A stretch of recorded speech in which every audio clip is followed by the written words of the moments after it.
Tonight on Our News Weekend, former Prime Minister Dr. Hubert Minnis is speaking out after he lost his bid for leader of the FNM. Through it all, he says he remains an FNM man. Plus, 2 Georgia residents face drug possession charges. We've got the details from that court proceeding. And later, our Marlena Leonard highlights another animal of the week in need of a home. Our News, the Weekend Edition, starts right now.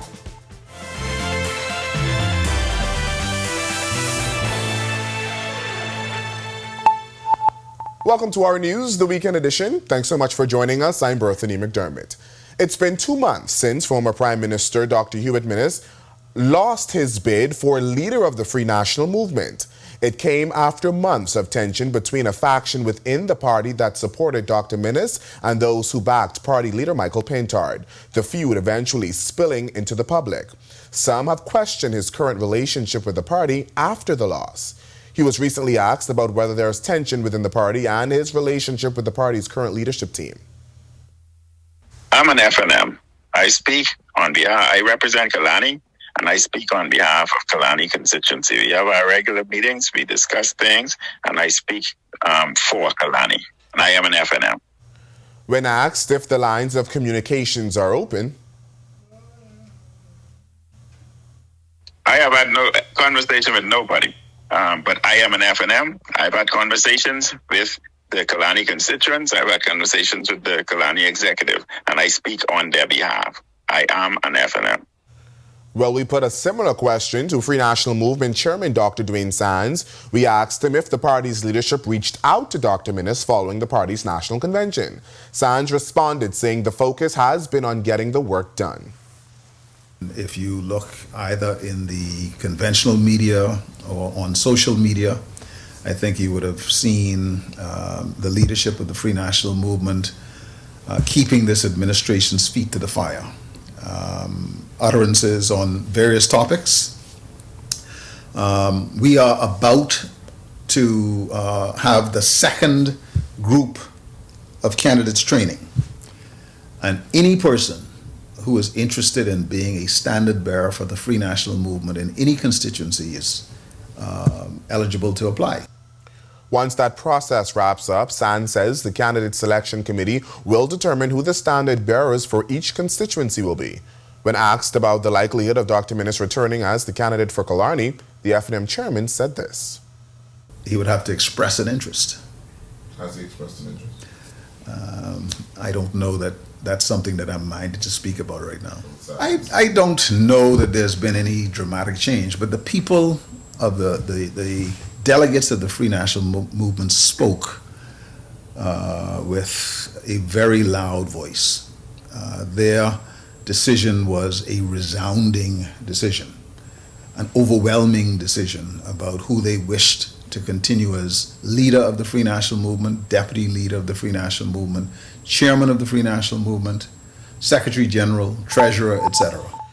Well, over in Grand Bahama, 2 American tourists pleaded guilty to drug possession charges on Friday. The 33-year-old man and 44-year-old woman appeared before Magistrate Charlton Smith.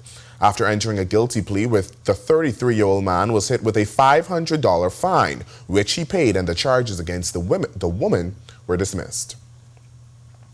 Meanwhile, Operation Ceasefire apprehending 4 people early this morning after seizing $31,800 worth of suspected marijuana at a home off Cowpen Road.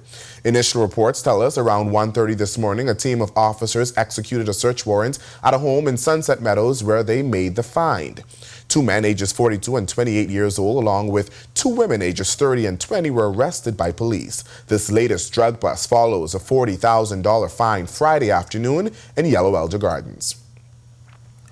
Meanwhile, the Traffic Division continuing its campaign to warn residents of the dangers of reckless driving. One of the growing concerns, an increase in hit-and-run accidents involving small Japanese vehicles. Second in charge of the Traffic Division, Superintendent Karan Jennings, reminding residents that leaving the scene of an accident is a serious offense.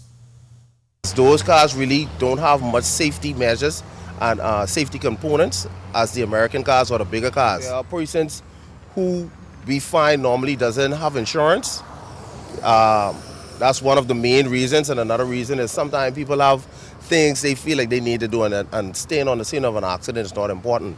but it's very important to stay on the scene of an accident so an investigating officer can get all the information and ingredients they need to complete the investigation.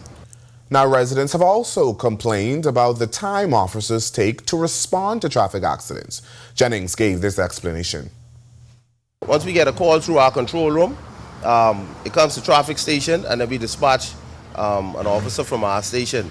Now, as we know, there's been a large influx of vehicles on the island, so we're having more accidents, and there's the same amount of officers dealing with the same amount of accidents. So the time response, we try to get as quick as possible. Well, Foreign Affairs Minister Fred Mitchell urging the central bank to do more when it comes to regulating commercial bank fees. This comes after CIBC announced that personal, business, and corporate customers will face increased banking fees come September. A local daily reported that back in July, the Royal Bank of Canada announced a 50-cent decrease in debit card transaction fees for ATMs. When asked if there needs to be a parliamentary committee to address the issue, Mitchell said this. Barbados has a model where they simply intervened and stopped it, said you can't do it. We have a central bank, in my view, that has to be more active. They're the ones who are the regulators with regard to this. And so that's my view, is the central bank. I think consumers ought to complain to the central bank about this. Meanwhile, stakeholders, policy specialists, and members of government gathering this past Friday at the Island House for workshops centering on the country's National Development Plan. Hosted using We Ideate, a platform of the Inter-American Development Bank, participants spent the morning in speaking sessions before afternoon workshops looking at the various pillars of the National Development Plan and how to get it from its draft stage to implementation. Inter-American Development Bank representative to the Bahamas, Daniela Carrera Marquez, highlighting existing IDB investments. Our investments in climate change and environmental programs, such as the local sustainable development in the blue economy, have echoed the vision of a healthy, resilient, and modern society with particular focus on the family islands. And through our economic and financial management initiatives, like the public financial management, we've championed the vision of a strong, competitive, and vibrant economy that ensures a dignified existence for all. One of the morning sessions focused on the role of data in crafting, implementing, and monitoring a national development plan. It's something Carrera Marquis says the IDB can assist with. Bahamas continues its commitment to finalizing, implementing, and monitoring this plan. The IDB remains committed. We have partnered with the National Development Plan Committee, the government, and the Public Policy Institute of the University of the Bahamas to bring key stakeholders together today. We've also promised to share the data sets, insights, and reports generated previously by IDB finance exercises so that the NDP Secretariat is equipped with the knowledge assets of our projects. When our news weekend comes back from the break, redeeming your stamps with SuperValu phasing out quality stamps, we'll hear the best time to redeem them. And a local company is giving back in a big way ahead of the new school year. That's coming up when our news weekend returns. Are you or a loved one under medical care? Do you need affordable medical supplies? Ports International is the largest home healthcare supplier. Medical supplies at the very best price, and you can even shop online. From hospital beds to wound care, wheelchairs to walkers, Ports is a one-stop shop for your medical supplies, and we accept insurance. We have online shopping and 2 locations to serve you, at the Airport Industrial Park and Shirley Street. We also ship to the Family Islands. Shop online and visit us on Facebook. Call Ports at 377-1771.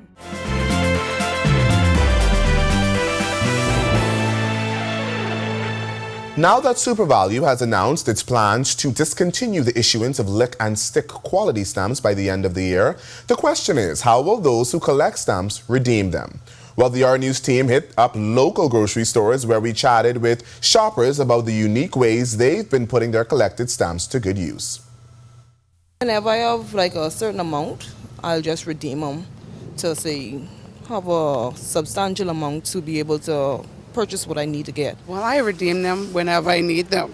So, because sometimes, stuff can be a little difficult at times. And so whenever I need them, even if I don't want to spend $1, I may have the money, but I may not want to, use that physical cash. And I could just use the quality stamps.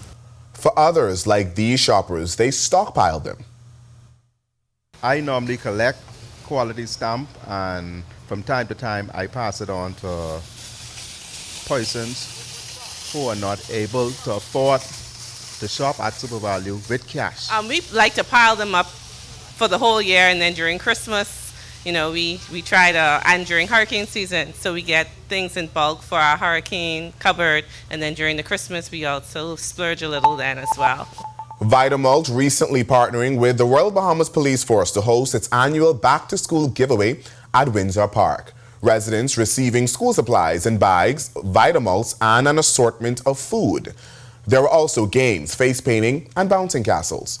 Vitamalt brand representative Daniela Smith says it's important to give back as residents face one of the more demanding times of the year and provide safe spaces for young people to enjoy themselves as they prepare to re-enter classrooms. Our goal here is to give back to the community. We know that Vitamalt is a brand that's always a part of the moments that matter. And we know that back to school is one of the most challenging times in the calendar year. So we thought it would be best for us to try and assist those in the inner cities and give back in a major way. Normally we get around 1,500 to 2,000 people out here at a time. So we try our best to give everyone school supplies and a safe space to come and just enjoy themselves. Chief Superintendent Darby Pratt says inner city communities are always a priority, and this event is another way to show the Royal Bahamas Police Force's commitment to the community and reach the people where they are. We bring them into this atmosphere so they can be in this positive zone that they can see the police, they can see some other corporate sponsors who really looking after their welfare, and they want them to become part of what the Bahamas is all about. Still to come on our News Weekend, our Marlena Leonard introduces you to the Animal of the Week at the Humane Society, in need of a new name and a little extra love. We're back in St. Lucia to give you the latest on the Goodwill Games. Our Sports Weekend is next. Are you or a loved one under medical care? Do you need affordable medical supplies? Ports International is the largest home healthcare supplier. Medical supplies at the very best price, and you can even shop online. From hospital beds to wound care, wheelchairs to walkers, Ports is a one-stop shop for your medical supplies, and we accept insurance. We have online shopping and 2 locations to serve you, at the Airport Industrial Park and Shirley Street. We also ship to the Family Islands. Shop online and visit us on Facebook. Call Ports at 377-1771.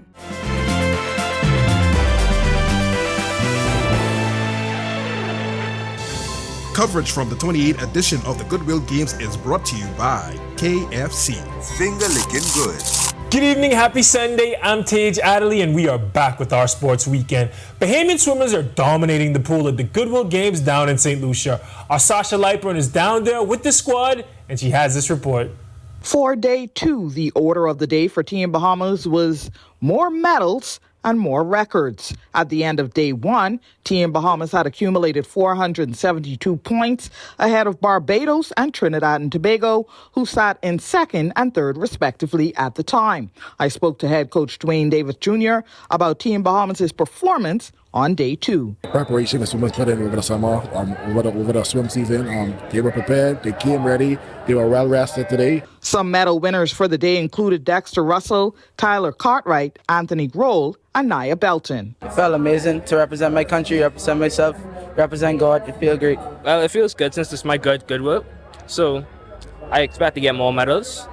I feel great because I work really hard for it, and I just want to see my team do really good. Winning a gold medal for Team Bahamas, I feel very accomplished because I was representing my team, and I think I made them very proud. Now, one of the team's captains, Bianca Johnson, also snagged several medals, one of them a gold in the girls' 15 to 17 100-meter back. I feel ecstatic, especially considering I'm representing my country. I'm just so grateful. Now, competition wrapped up earlier today. Team Bahamas is expected to return home late on Monday. Reporting from St. Lucia for our Sports Weekend, I'm Sasha Lightborn. Back to you, Tage. Thank you, Sasha. Now we're going to take you to the court where Jonquel Jones and the Liberty became the first team to punch their ticket to the 2024 WNBA playoffs. The Libs got right back to dominating the W after their Olympic break. They picked up a 79-67 win over the defending champion Las Vegas Aces yesterday out in the desert. JJ got a double-double with 10 points, owning the glass with 17 rebounds, and spreading the love on offense, dishing out 7 assists. Sabrina Ionescu led the team with 23 points and 6 rebounds. Now with that win, the Liberty have 7 straight. They're going to go for 8 on Tuesday against the Dallas Wings. That's a wrap for sports on this Sunday for our sports weekend. I'm Tej Adderley. Have a great week. Thanks, Tej. When we come back from the break, Red Splash is back. The F&M is celebrating their founding month in a big way. That's coming up when our news weekend returns. Are you or a loved one under medical care? Do you need affordable medical supplies? Ports International is the largest home healthcare supplier. Medical supplies at the very best price. And you can even shop online.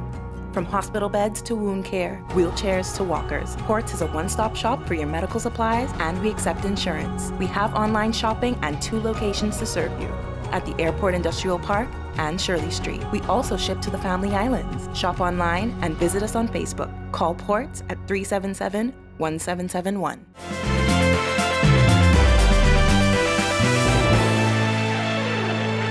Welcome back to our news weekend. Well, spotty showers throughout the capital today, and meteorologists expected to remain that way throughout the week.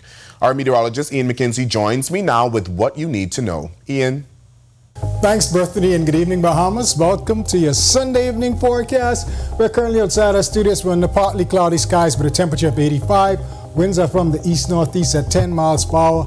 Still very warm and muggy. Feels like temperature of 92.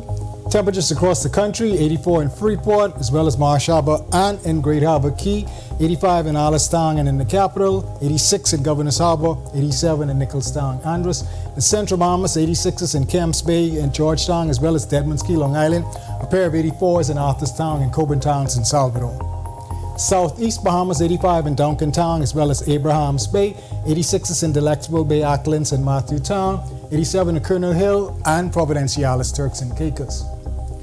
Taking a look now at our satellite and radar imagery, where we have a trailing trough associated with hurricane, or rather now downgraded to tropical storm Ernesto. This will continue to trigger pockets of showers and isolated thunderstorms across portions of the northwest and central Bahamas. Elsewhere, weak pressure pattern in place. We can see now tropical storm Ernesto is expected to move towards the north-northeast, eventually skirting the tropical Atlantic Canada rather, moving out into the open Atlantic as a fish storm. No threat to land at this time. Boating forecast, we have a caution out there for you swimmers due to those rip currents. Winds will be southerly at 10 knots or less. Seas 1 to 3 but up to 5 feet offshore in those northeasterly swells. Low tide at 2:03 a.m., high tide at 7:56 a.m. tomorrow morning. The southeast Bahamas, again, caution in those rip currents due to those northeasterly swells. Winds will be east to southeast 10 to 15 knot, seas 2 to 4, but up to 5 feet along Atlantic exposures in those swells. Here's a look at your national forecast, where we can see showers on and off, typical August pattern, mainly during the afternoon. Thunderstorms continuing through most of the week, some clearing by Sunday. Highs hanging around into the low 90s, with your lows in the low 80s. That's a wrap in the evening forecast. Make it a great, safe, fun night, everyone. Thanks, Ian.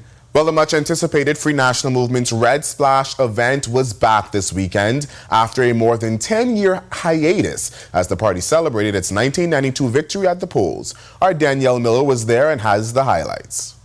More than 10 years ago was the last Red Splash hosted in New Providence. Now, under the leadership of Michael Pintard, the iconic Free National Movement event is back. 2012 was the last time Red Splash was held in New Providence. It was also an election year. The then Prime Minister would have traveled from island to island to island, culminating on his arrival right here at Fort Montague. It was a glorious day. Sadly, we did not win the 2012 election. Since then, the party has not only seen changes in leadership, but also a younger generation of F&Ms are now in the forefront. One of them is the party's Assistant Secretary General, Hannah Miller. Well, the purpose of Red Splash is just to have a nice reunion for all of the FNMs, especially on New Providence, countrywide, to come on one central location and just enjoy ourselves, mix and mingle, network, and, be FNME. With music from DJ Tank, Red Splash was a day of entertainment for the entire family. We have tents all over Montague Park today. Families are already coming out. We've done a great deal with ticket sales. We got fish and pancakes, we got steaks, we got pork chops, we got chicken, hot dogs even at the Fox Hill stall. All the constituencies have people coming out today, even in the family islands. Those that can't come, wish they were here, and we hope that they'll enjoy the atmosphere when they do arrive. Reporting for Our News, I'm Danielle Miller. Thanks, Danielle. Well, there are hundreds of dogs and cats at the Bahamas Humane Society ready for a loving home. In our final story tonight, our Marlena Leonard highlights one who needs a little extra TLC before he's ready to leave the shelter doors, and how the Humane Society needs your help to get him there. This is Mount Pleasant, named for the area he was found.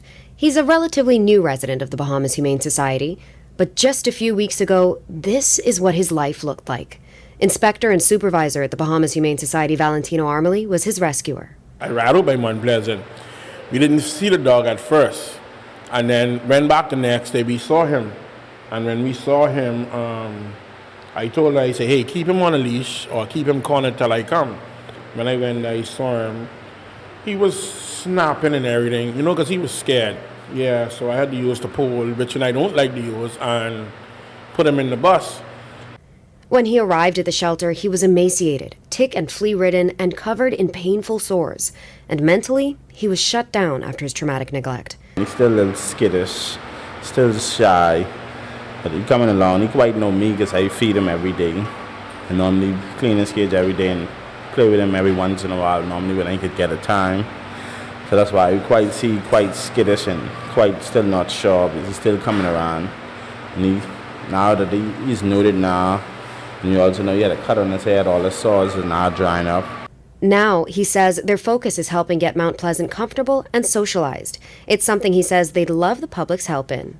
It would be nice for the public to come in and spend some time, to give them treats and have some play down with them, spend some time with them in the pool, let them be in the pool, get them out for walk-ins, treats, toys. That would be good for them. They're also looking for a new name for him. You can leave your name ideas in the comments on our social media pages. Reporting for Our News, I'm Marlena Leonard. Well, thanks for that story, Marlena, and thank you for joining us for Our News Weekend. On behalf of the entire team, I'm Berthany McDermott. We'll see you right back here tomorrow night. Make it a great week, everyone.